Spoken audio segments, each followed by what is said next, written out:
YouTubers. It's late Thursday night. I've had quite a good day. Been putting together a couple of lights, a couple of lamps, floor lamps, and moving around a couple of things in my shelves. Also, last couple of days I've received some things that will help me improve my recording experience and also my listening experience, and I'm going to show you. First of all, I've always been a bit critical about the sound quality of my videos, especially when I try to play some music. It sounds horrible, but it's the microphone of this cab, of course. But now I got this one, this little beauty here, and it's USB mic of higher quality, and I'm using it now, so I hope that it sounds fairly okay to you. And also today I received these lovely Anderson speakers, and they sound magnificent. My old computer speakers died a couple of days ago. I wasn't too keen on them anyway. So also I'm going to try to show you some new members of the Record Collection family. Some of them I've already showed in the Facebook group. One of them is this, of course, that I got on an auction, and it was quite cheap. Apart from a bit wear here on the sleeve, it's in perfect condition. It's a German Led Zeppelin volume 4 on Atlantic, of course. And from the same time I got this Schools Out, Alice Cooper, also a German pressing, a reissue. It has the white Warner Brothers label. It doesn't have the knickers, but it's a good pressing. And when I listen to this, I've always been for a long time I've been curious on this one, and I have to say I'm amazed of the fact that it's so I'm not amazed that it's so good, but that it's so intelligent and so fine musicianship of this. I'm getting more and more respect for Alice Cooper the more I hear. Alright, and then some records that I got on the mail today. And first we have this album, Björn Ståby and Pers Hans, and the live album recorded in Stockholm at Mosebacke called Bockfot from 1970. And this may be a not very well-known record, but it's quite important when it comes to appreciation of Swedish folk music, because Swedish folk music had a bit of a it became hot again in the 1970s, and one reason was Björn Ståby and musicians like that who came from his small town out in the countryside into Stockholm and played for the folk interested people there, and made a great success. And this is a live album, as I said. It would later be formed a group called Bockfot. It's on Sonnet, and I'm sure many of you who have seen Swedish records before are familiar with this orange and, well, light purple Sonnet label. Great music. Yeah, over to a singer that I don't think has had quite the she's not as famous as she ought to be, and it's Sam Phillips. This is an album called, what's it called again? Indescribable Wow from 1988. It's on Virgin. It has this rather cool 80s Virgin label. Well, I thought it was cool when I first saw it, with one page is red and the other one is green. This is very good pop. It's produced by T-Bone Burnett, who I think is Sam Phillips' husband. Sam Phillips made lots of records with her real name, which I think is Leslie Phillips or something like that, with Christian rock. And she was a bit called like a Christian Cyndi Lauper, but she got fed up with that and decided, well, don't want to put any focus on that. I want to do real rock, real pop, or real without the badge of Christian on it. And this is her first attempt, and it's very good. Great sleeve, I have to say, and it's a very good album. She later joined the label Nonsuch, and she made an album in 2001. I keep forgetting the name of it because I haven't got hold of it, but that's one of the albums I'm searching for, even though it's probably just available on CD. Can't remember the name now. Never mind.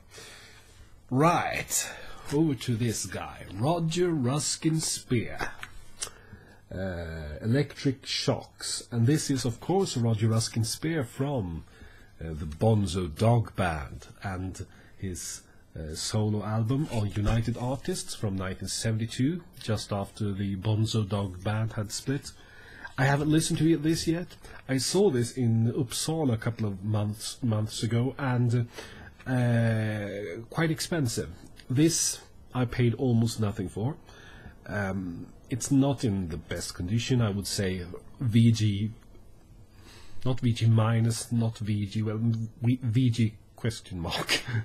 I haven't listened to it, so I don't know what it sounds like, but I look forward to doing it, because I think that this must be a really weird listening experience, but I love the sense of comedy of the Bonzo Dog Band, so I'm quite sure that I might find this amusing as well. Roger Ruskin Spear. Right. Oh yeah. Some of you don't like him, some of you like him. I like him, although well, I have divided opinions about Mr. Easy, Eric Clapton. This is Easy Was Here from 1975. It's on RSO. I haven't listened to it yet, but I will. But I have to say, good idea for an album cover, right? If he hadn't done it, I might do it myself sometime if I ever make an album. BJ Was Here. Yeah. Oh yeah, singer-songwriter Tom Paxton. A bit forgotten today, but he's made lots of great albums, mainly for Elektra in the 1960s and 70s. This is a later album, Even a Grey Day from 1983. And this is a Swedish issue. Well, what's so strange about that? It's not recorded in Sweden. It's recorded for the Flying Fish Records. But it was issued in Sweden on the Amigo label, and Amigo was a great label mainly for jazz music that was active from late 60s up until, well, I'm not sure, maybe it's still active today. The man behind it was it Per-Anders Boqvist? Not sure. I may remember wrong, but he's called Per-Anders Boqvist. I think he's passed away. I don't know if the label is still active. I doubt it. I don't think I've seen anything come out from their label for some time, but I may be wrong. Right. Tom Robinson Band, Power in the Darkness. I've been very curious on this for many years. I haven't listened to it yet, but I will. A bit of rock, bit punk, bit new age, some somewhere in there. And this is on EMI. It's the normal EMI tan label with big light red letters that we all know and love. It's a famous label anyway. Yeah. Now I'm going to show you something that I never thought I'd buy. If anybody told me 20 years ago or 25 years ago I would buy this, I would say you're nuts. But for some reason, I like this, even though it's not really my style. But this is I like this. I like the song here. It's Twisted Sister. We're Not Gonna Take It. It's a 12-inch single. And this was something that the cool guys adored back in 1984. I was 9 years old then. The really tough guys, they loved Twisted Sisters. I wasn't one of the tough guys. No. I thought this was incredibly silly. But maybe I'm just getting, I don't know, sillier when the older I get. So I didn't pay that much for this, so I thought, well, why not indeed. Yeah.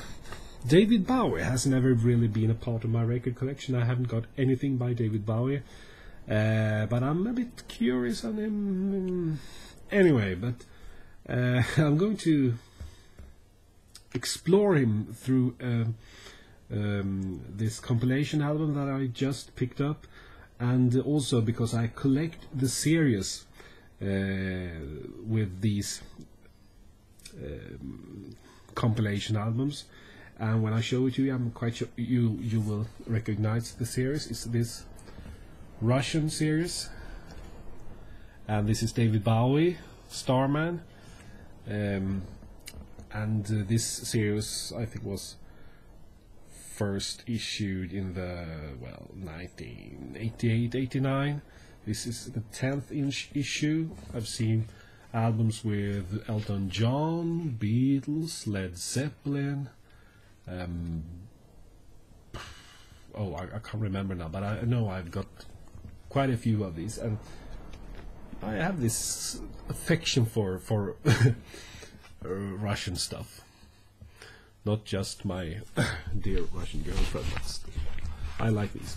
So I'm going to start exploring David Bowie to see if am I ready for David Bowie or am I not. Well, let's see. Yeah, I'm exploring Jethro Tull, and I've managed to find this for almost nothing, Under Wraps, from 1984 on Chrysalis.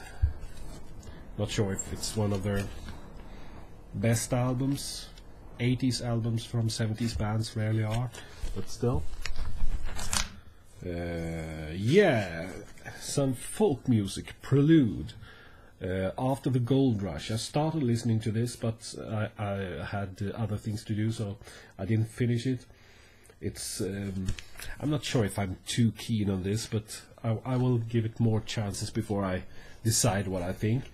It's on Iceland, or Ireland rather, and I've never seen this. I'm not an expert on Island records, but I haven't seen this label before.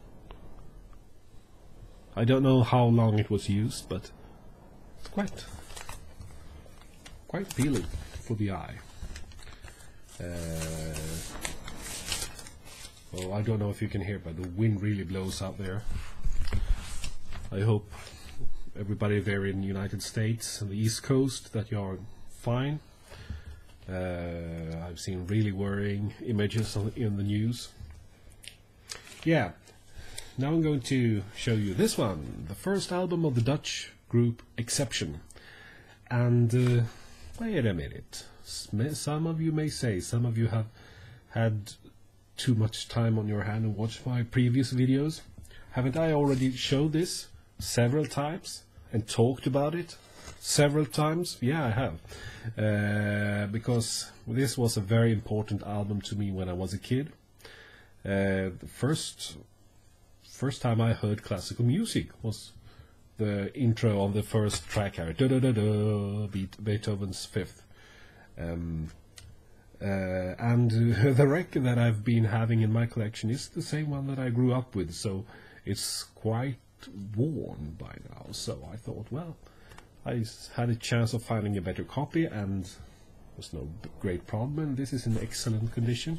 It's on Philips. It's obviously some sort of reissue. It says Polygram Special Prize. It says on the label 1971. which is also weird because I know that this album was issued in 1969, but never mind. Right, the last one. I'm starting to get interested in the prog group Gentle Giant, and I found this for almost nothing, The Missing Piece. And from what I've heard, from what I read, from what I've researched, this is not their last, but their second to last album, and they started to get more influenced and interested in pop music by the time they made this. So it's more poppy than proggy, and but I listened to it earlier today when I was putting the floor lamp together, and it's great pop with some proggy elements. So, but I look forward to finding some of their older stuff. This is from 1977, and it's on Chrysalis, so something to look forward to finding. Right. That's it for now. Bye bye. Have a nice weekend or whatever. Oh, it's Thursday night. Well, soon there'll be another weekend. Right. Bye bye. Thanks for now.